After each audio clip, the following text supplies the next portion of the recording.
Oh, hello, this is Tak Chung from Walk with Tak. Welcome to my YouTube channel. If you enjoyed this video, please like, subscribe, and share. My friend Judith came from Brazil, and she is of a Spanish ethnic background. She's very much fond of pork and beans, and through her, I started to develop an interest in that as well. I love soybean, which are frequently known as edamame, but I also become interested in other type of beans, particularly the cannellini beans. With Judith's urging, I start to develop stir-fry dishes using beans and pork. And this is also a good example of a template-based cooking, because I only come up with this dish recently. I always like edamame, so I thought if I combining it with cannellini bean, it might be kind of fun.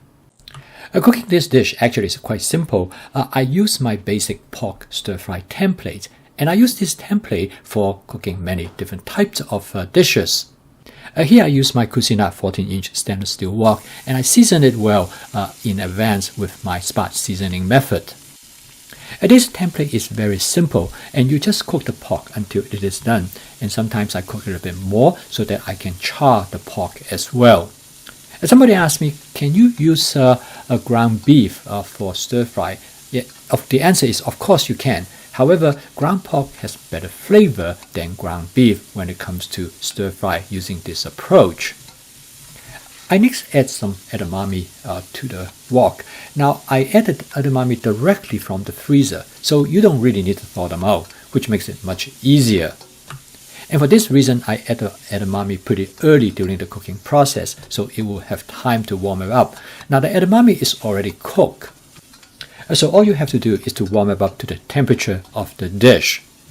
And now you can buy this shelled frozen edamame from almost most supermarkets, and I got mine from Walmart.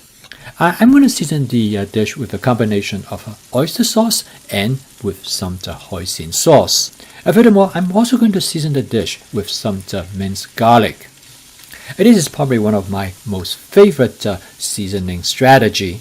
This gives the dish a light teriyaki flavor.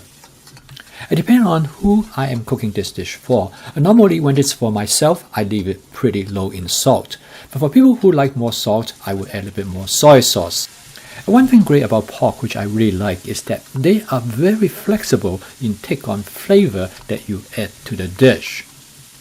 Therefore, I would never purchase seasoned ground pork, such those as a sausage ground pork.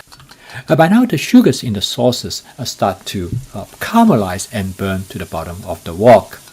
I use my spot cleaning method by injecting a small amount of water right over those areas. With my spatula, I'm able to easily detach them.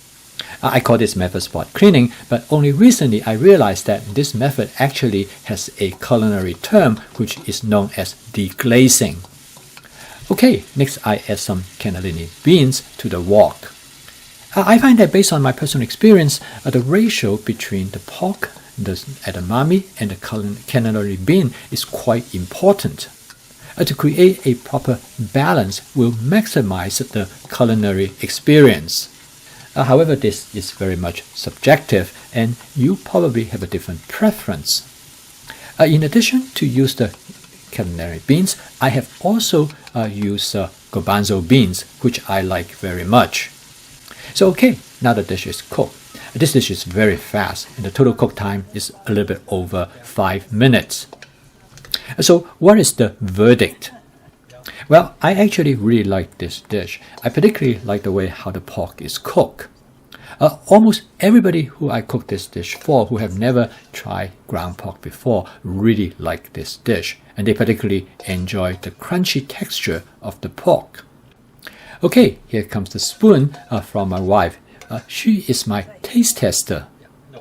She loved this dish because she really likes beans. I have never been a big fan of beans because I did not grow up with them. I usually find beans to be a little bit chalky, but in this dish, the combination of the edamame and the pork make the bean just the right texture. Now this dish is very versatile because you can use it to eat with rice or with pasta. I cooked a similar dish a while back, and I actually used in a tortilla shell.